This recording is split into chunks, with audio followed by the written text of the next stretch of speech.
शायद मेरे को मिल इंस्टाग्राम जाती। पे आपने और भी कुछ लिखा था मतलब दहेज के ऊपर।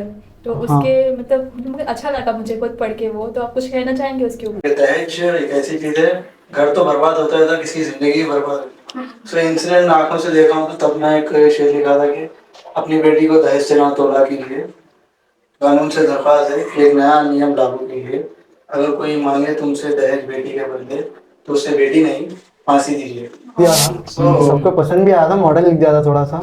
तो वो था कि पेट्रोल के रेट जैसी है वफा मेरी जो दिन ब दिन बढ़ती जा रही है, ये तेरा इश्क है या कोई इत्र की खुशबू जो मेरे जिस्म में उतरती जा रही है, ये मुसीबतें मेरी बिल्कुल तेरी मोहब्बत जैसी है, रुकने का नाम ही नहीं लेती, दिन ब दिन बढ़ती जा रही है। तो मेरे को पता नहीं था कि आगे जाके पेट्रोल का रेट बढ़ जाएगा।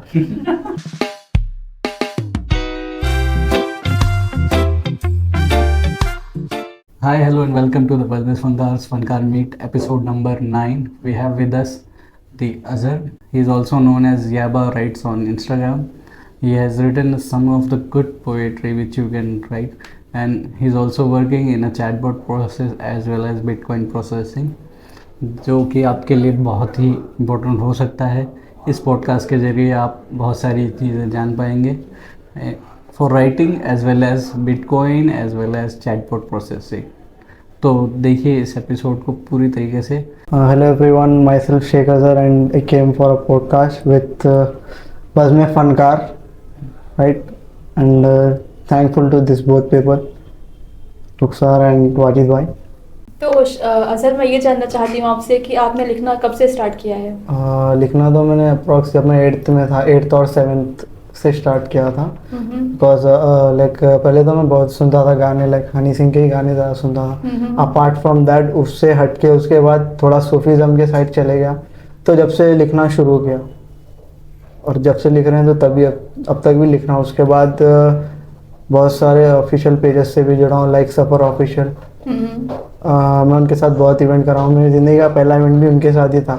अच्छा, परफॉर्म किया था आपने? हाँ, अच्छा। अप्रॉक्स 3 to 4 परफॉर्मेंस हुई है मेरी। एंड उसके फाउंडर है अंकित राजपूत।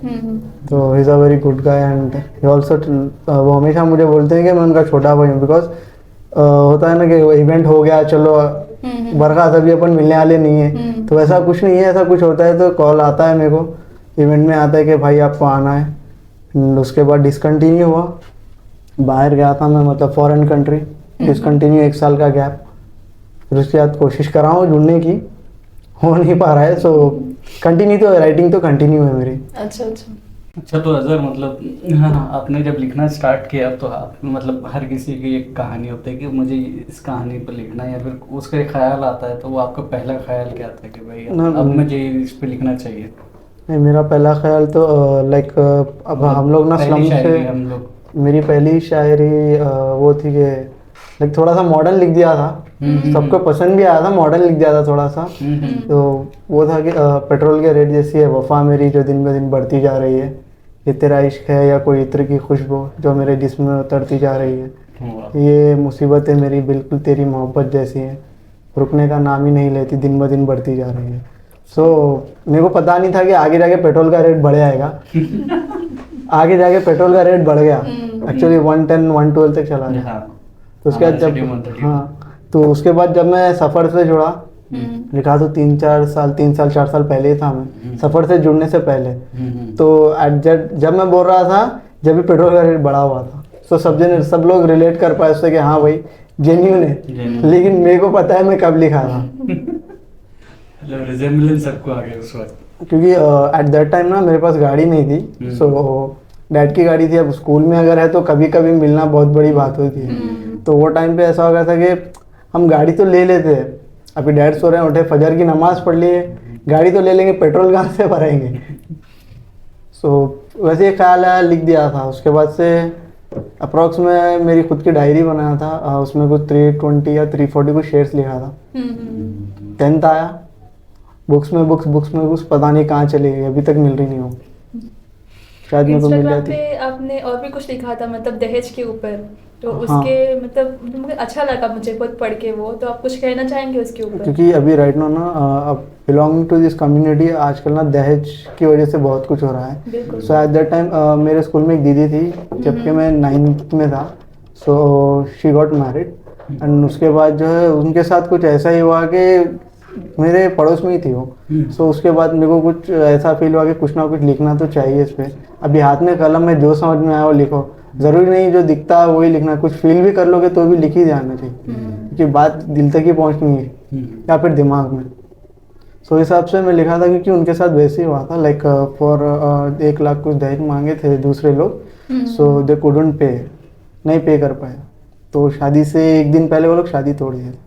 तो उस घर की हालत जो होती है, मतलब एक बाप जो है अपनी बेटी की शादी के लिए ना पूरी जिंदगी कमाता है, उसके लिए करता है। तो होता है ना कि दहेज एक ऐसी चीज है, घर तो बर्बाद होता है तो किसी की जिंदगी बर्बाद होती है। सो इंसिडेंट आंखों से देखा हूँ, तो तब मैं एक शेर लिखा था कि अपनी बेटी को दहेज से ना तोला कीजिए, कानून से दरख्वास्त है कि एक नया नियम लागू कीजिए, अगर कोई मांगे तुमसे दहेज बेटी के बदले तो उससे बेटी नहीं फांसी दीजिए।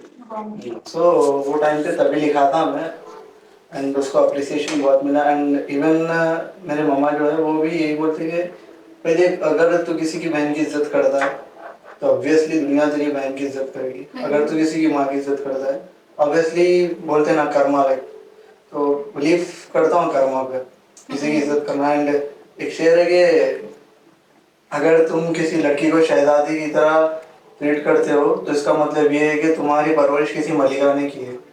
सो जो भी सीखते हैं, लाइक बच्चों का तो ये होता है कि मम्मा से क्लोज होते हैं। इवन डैडी जो है, डैडी से तो बात नहीं होती ज़्यादा, मम्मा को जाके बोलते हैं इवन 10 रुपये चाहिए तो मम्मा मम्मा ज़रा बोलो डैडी को, तो उसके बाद डैडी के पास तो अप्रूवल अपने को मिलना वहीं से। पर मेरा मानना है कि women is an fighter, struggler and wrestler as well. उन लोगों की इतना ताकत किसी के पास नहीं होती, क्योंकि जो सबर उन्हें होता है ना, अगर आदमी कर ले तो क्या ही हो जाए फिर।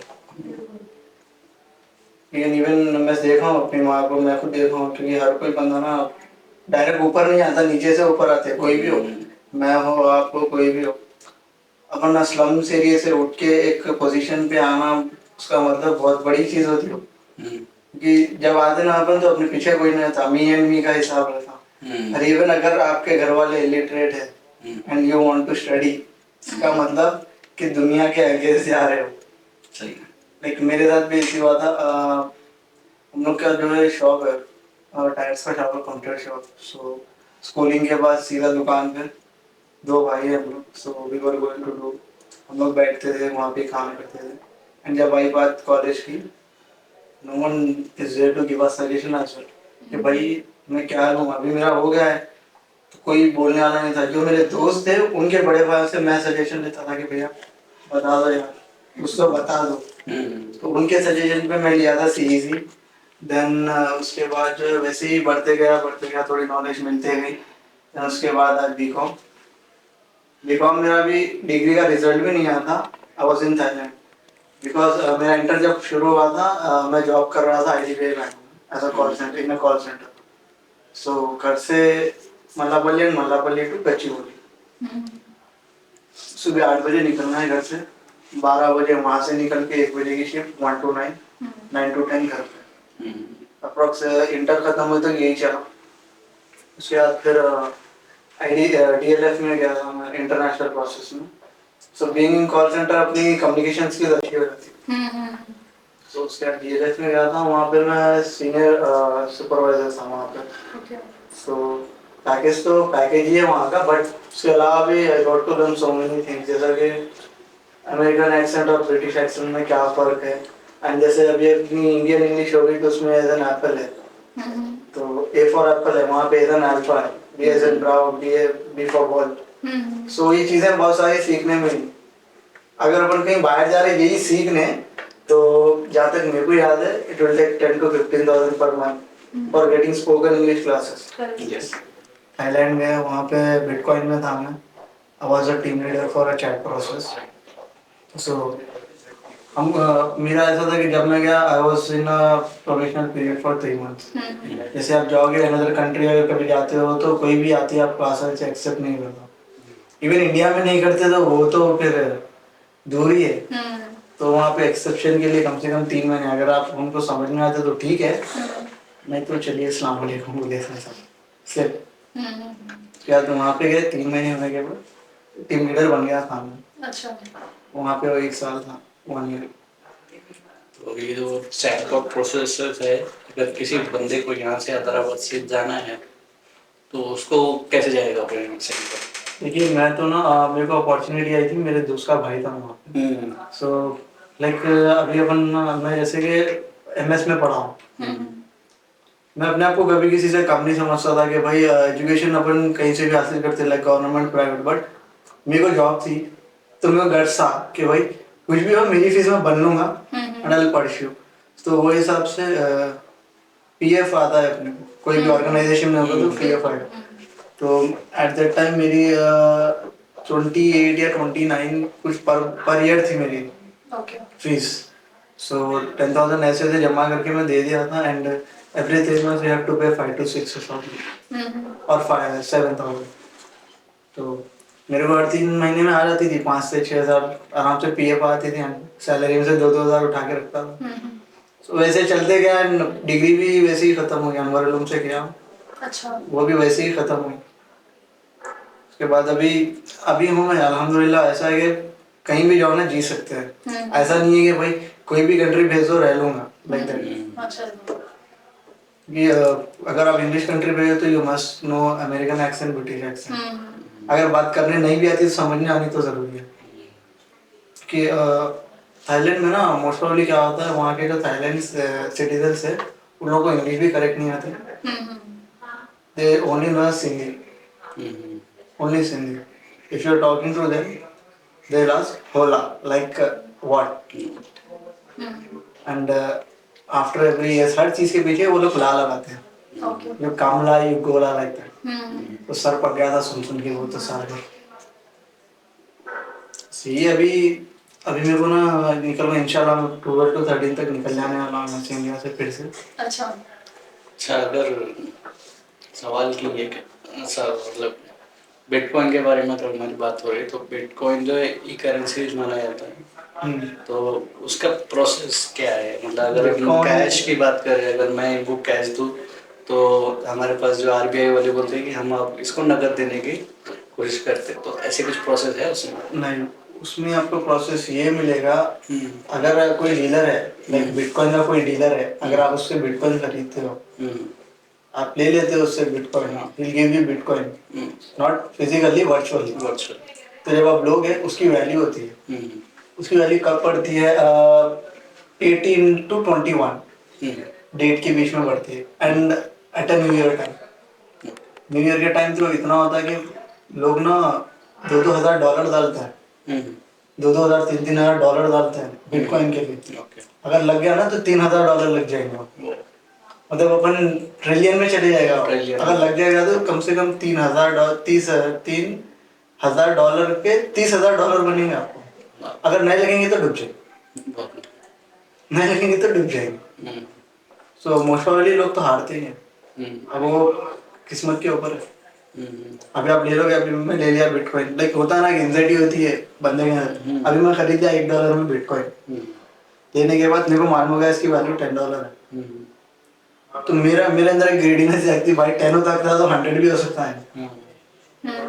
तो मैं क्या करता हूँ, ठीक है बोले रख देता हूँ, 20 होता, 30 भी होता, 50 भी होता, जबकि मेरे को 1 का 10 मिल रहा, बट नहीं, मेरे को चाहिए 100। वो 100 तक पहुंचे तक उसकी पूरी वैल्यू करी जाती, मतलब मार्केट ग्रीडीनेस उसमें भी है। तब उसमें इतने लोग बर्बाद हुए, घर बेचे हैं अपने घर। आई वाज टॉकिंग, हाँ अच्छा याद है मेरे को, जो मेरे अंडर बंदा था वो ना चैट कर रहा था एक बंदे से बिटकॉइन प्रोसेस में। सो वो उसको बोलता है कि भाई मैं ना अपने घर के कागजात रखाता हूँ, I will pay you my papers, I will keep papers on table of my house, just let me know what's the exact time to invest. क्योंकि हम लोग ना लाइक एस्ट्रोलॉजर्स होते हैं ना, वैसा होता है कि सर बस निशाना अंदाजे पे बोल सकते हैं कि ये होगा, लेकिन इसका मतलब ये नहीं कि यही होगा, नहीं तो फिर हर कोई बोलेगा अपन ही भगवान है। तो हम लोग बस सजेशन दे सकते थे, और हमको मालूम होता था, स्टॉक से आता था कि भाई ये टाइम पे ना ज्यादा है। बट सबसे बड़ी बात ये है ना, इंडिया में बैन है। हाँ, इंडिया में बैन बहुत, सबसे बड़ी बात ये है। बट इंडिया की भी करेंसी आ चुकी है, उसके बारे में क्या बोलना है? ई रुपया आ गया है। ईरू पे हम लोग, मैं तो कभी इसके बारे में सोचा नहीं एंड यूज भी नहीं किया कभी। मैं नहीं, मोस्ट ऑफ द इंडियन को पता भी नहीं कि वो आया हो। हाँ सीरियसली आया बोल के पता है मेरे को, लेकिन उसका वैल्यू क्या है वो नहीं मालूम। लोगों को किसी को नहीं पता कि क्या चल रहा है उसका। क्योंकि अभी ना राइट नाउ मार्केट में इतने फेक प्रोफाइल्स बने हुए हैं, इतने फेक।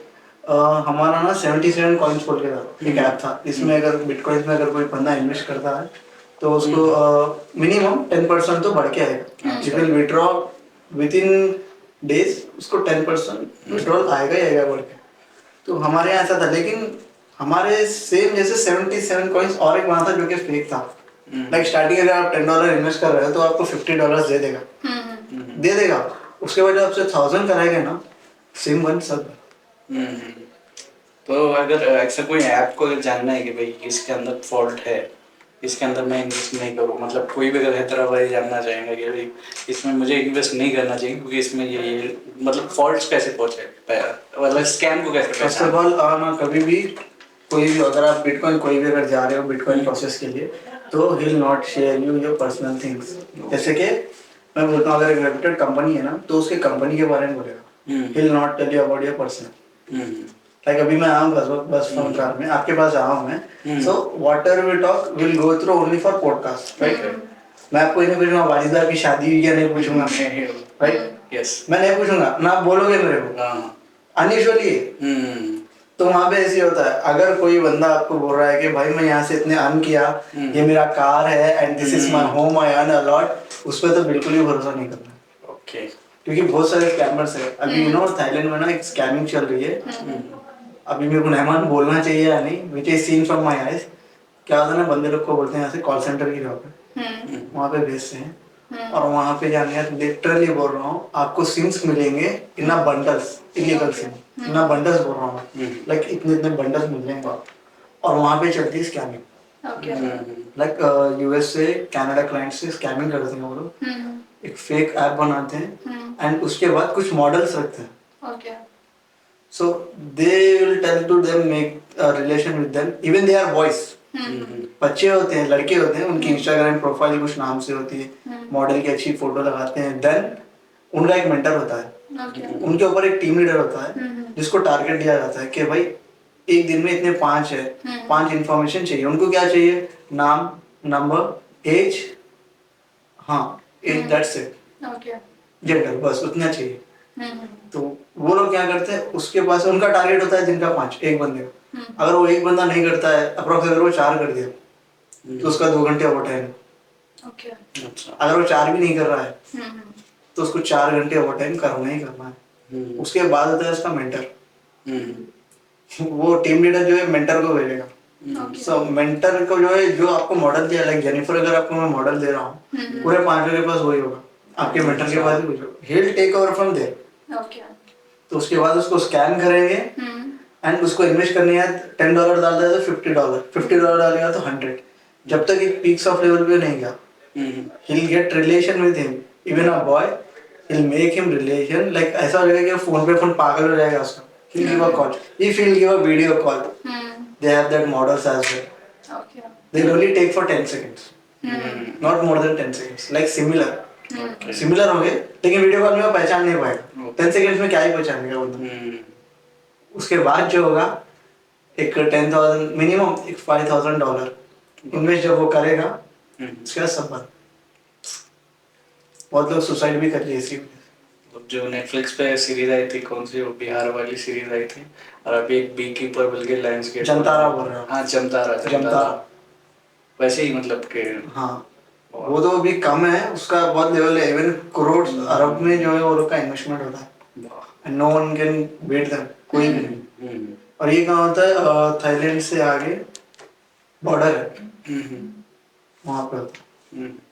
वो बॉर्डर पे लाइक एक अपार्टमेंट टाइप रहेगा, कम्युनिटी जैसा अपने पास हैप्पी होम्स, माय होम भूजा, वैसे रहेगा, fully covered with security.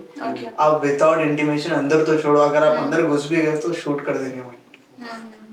If you are not willing to do work, you have a 6 month of target, you have to complete it, or else the agent who took you, he took money from them for getting you there, so you have to pay approx 2 to 4 lakhs. If you didn't pay, you have to stay there. और you have to give from your pocket, this is 4 lakhs, I am going. अगर आप उनको पसंद आ गए गलती से भी कि आप अच्छा काम कर रहे हो तो आपको जाने नहीं देंगे, आपकी सैलरी बढ़ा देंगे। अगर भागने की कोशिश करोगे सीधा शूट और कुछ भी नहीं। फिर आपसे एक और सवाल था, जैसे कि आज की जनरेशन जो है अपने पेरेंट्स की इज्जत नहीं कर रहे, तो आप उनके लिए कुछ कहना चाहेंगे? बोलूँ क्या मैं, मतलब ऐसा है ना, अभी बीइंग अ यंगस्टर, मैं भी उतना बूढ़ा तो नहीं हूँ बट यंगस्टर ही हूँ लाइक। नहीं मतलब तो हाँ। मैं जो देख रहा हूँ अभी भी, इवन जब मैं आ रहा था उसका में, तो मैं जब भी घर से निकलता हूँ बाहर तो मम्मी डैडी के पैर छू के निकलता हूँ। इवन अपने ना बड़े बता के गए कि भाई अगर कोई अच्छा काम करना है ना तो ऊपर वाले से दुआ मांग लो, और जो ऊपर वाले की शक्ल में घर में है उनसे दुआ मांग लो। सो इवन मैं बहुत क्लोज हूँ अपने मम्मा को। Okay.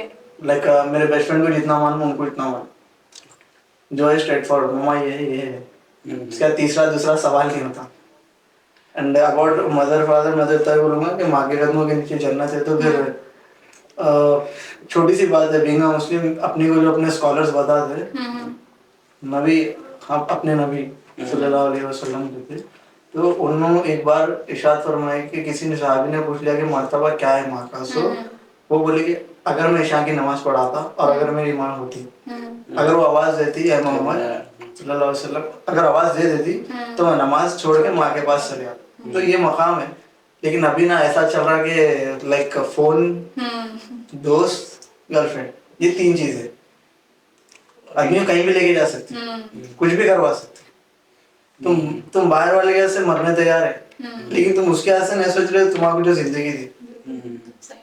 So being a children, a child, always respect your mother father. जरूरत नहीं है कि मेरे डैड है डरो, मेरी माँ है डरो, ना जरूरत नहीं। अगर दिन में एहसास होता है ना तो कुछ भी हो, घर वालों की पहले फिक्र होती है। इवन अगर आप बाहर जाके खाना भी खा रहे हो तो आपको याद आएगा कि अरे मेरे घर में माँ भाई है, मेरा भाई भी है, मेरा बहन भी है। सो अपने को जाके साथ खाना है, अकेले कैसे खाऊं?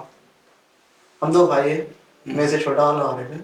सो अभी मैं कुछ भी लो यार, टी शर्ट शर्ट कुछ भी लो, 2 अलाउड नहीं है मेरे। अगर वो भी ले रहे थे 2 ही है, क्योंकि जरूरी है। अगर आप आपकी फैमिली को देखोगे ना तो फैमिली की दुआ से आप कहीं भी जाओगे। मेरे 2 बहन हैं, दोनों की भी शादी हो चुकी है। सो आई ऑलवेज प्रेफर देम। अगर मैं कुछ अच्छे काम के लिए जा रहा हूँ तो मैं बोलता ही उन लोगों को कि भाई जरा दुआ कर ले, जा रहा हूँ। होता है क्योंकि ये फैमिली है, घर है। अच्छा, सबके फेवरेट शायर होते हैं, मतलब हर किसी के होते हैं। जॉन एलियट। तो जॉनी एलियट की कोई शायरी हो जाए चलिए वो। तहज़ीब हाफिज़, अली ज़रीन।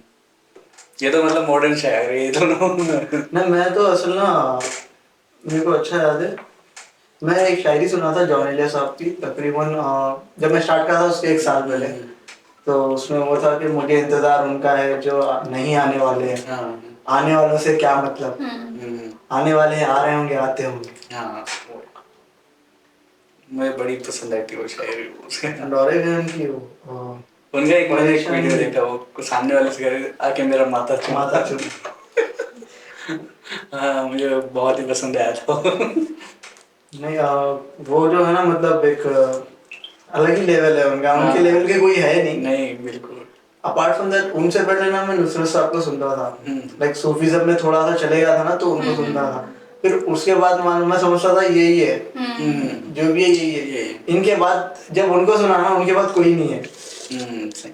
लाइक होता है ना कि भाई अब ये बंदा समझने आ गया। वैसे जॉन एलियट आपको मैं क्या, मेरा भाई मेरे से बड़ा फैन है उनका। अब आप 2 मिसरे बोलोगे ना पूरी शायरी सुनाएगा।